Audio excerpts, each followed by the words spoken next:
अस्सलाम वालेकुम, मेरा नाम है doctor Hamza and welcome to another episode of Sash health.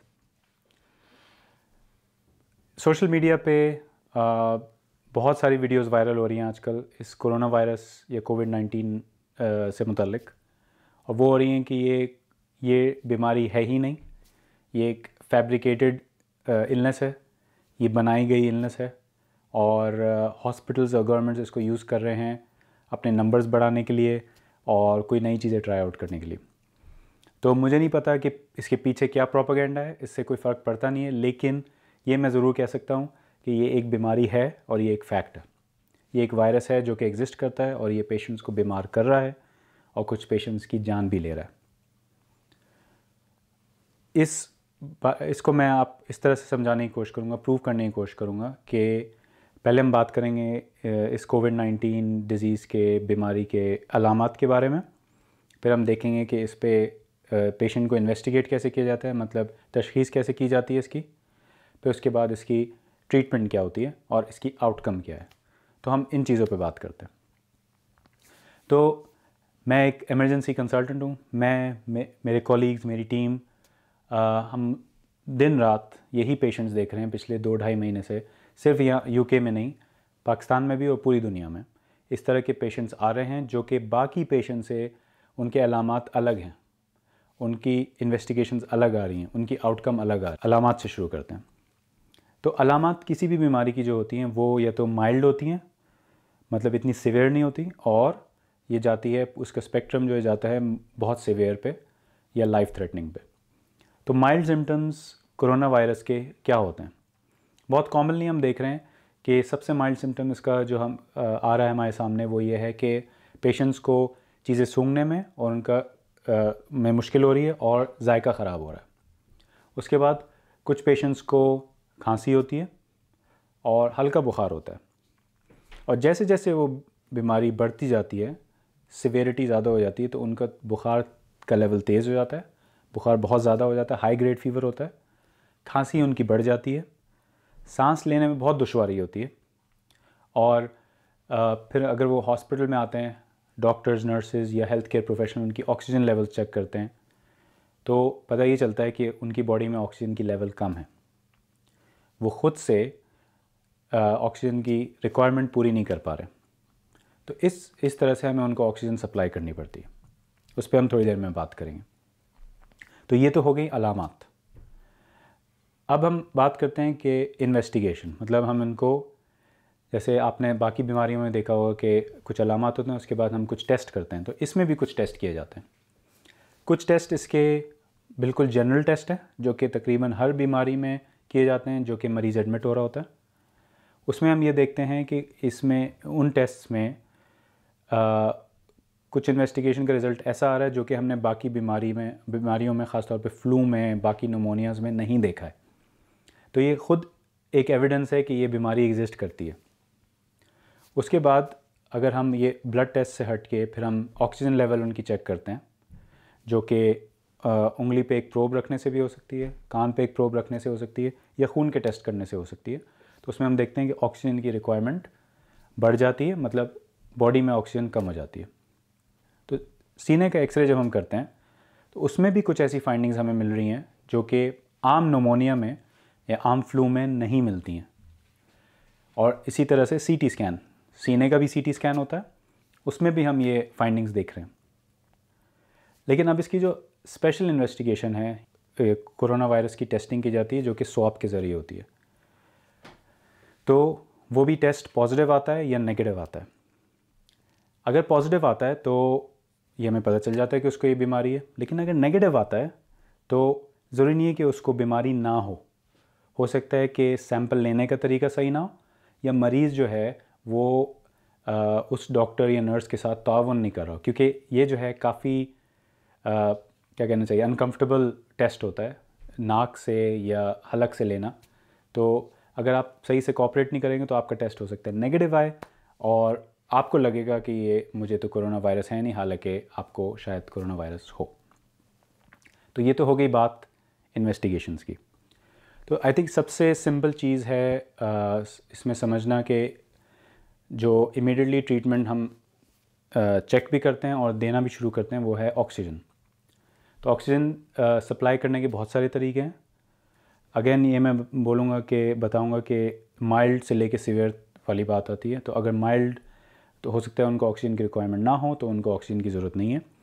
फिर अगर हमें ऑक्सीजन देनी पड़ती है तो हम सिंपल ऑक्सीजन भी दे सकते हैं, फिर प्रेशर के साथ ऑक्सीजन भी दे सकते हैं। उसके मास्क के अलग काइंड्स हैं। और फिर हम बात जाती है वेंटिलेटर पर। कुछ जगहों पे उसको वेंटिलेटर बोला जाता है, अमेरिका में ख़ास तौर पे उसको रेस्पिरेटर बोला जाता है।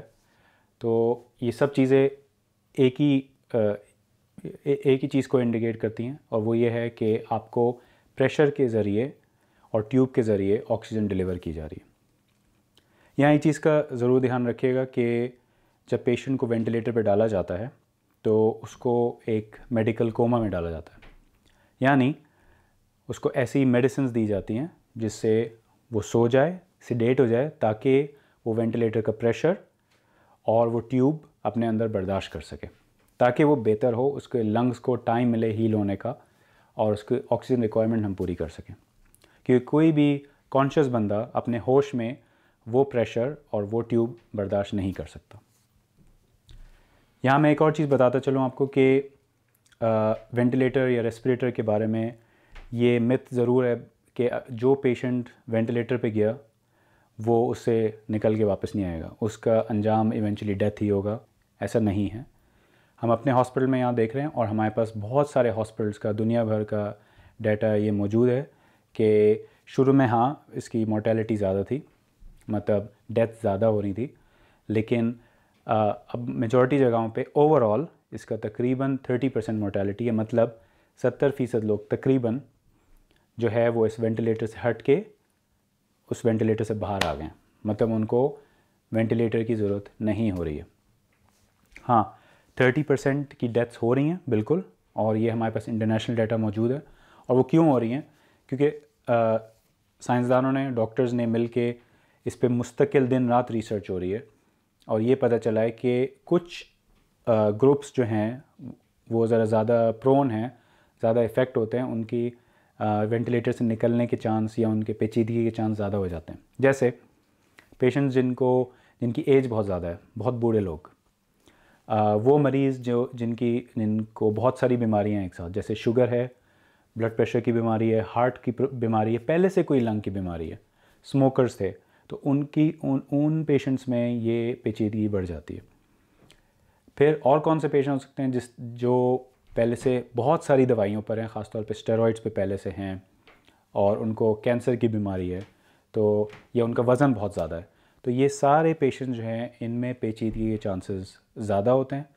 वेंटिलेटर से वापस आने का चांस उनका थोड़ा कम होता है। ट्रीटमेंट को आगे लेते हुए चलते हैं। तो ऑक्सीजन से निकल के हम जाते हैं एंटीबायोटिक्स पर। अगर मेजॉरिटी पेशेंट अभी भी जो हैं वो डिस्चार्ज होते हैं और घर जाते हैं, जिनको कोविड या कोरोना वायरस के अलामात होते हैं, क्योंकि ज़्यादातर को माइल्ड होता है। जिनको सीवियर होता है या मॉडरेट होता है उनको हम एडमिट रखते हैं हॉस्पिटल में, और जो पेशेंट्स एडमिट हो रहे हैं और ख़ास तौर पे उनके एक्सरे के ऊपर ऐसी फाइंडिंग्स हैं तो उनको एंटीबायोटिक्स मिल रही हैं।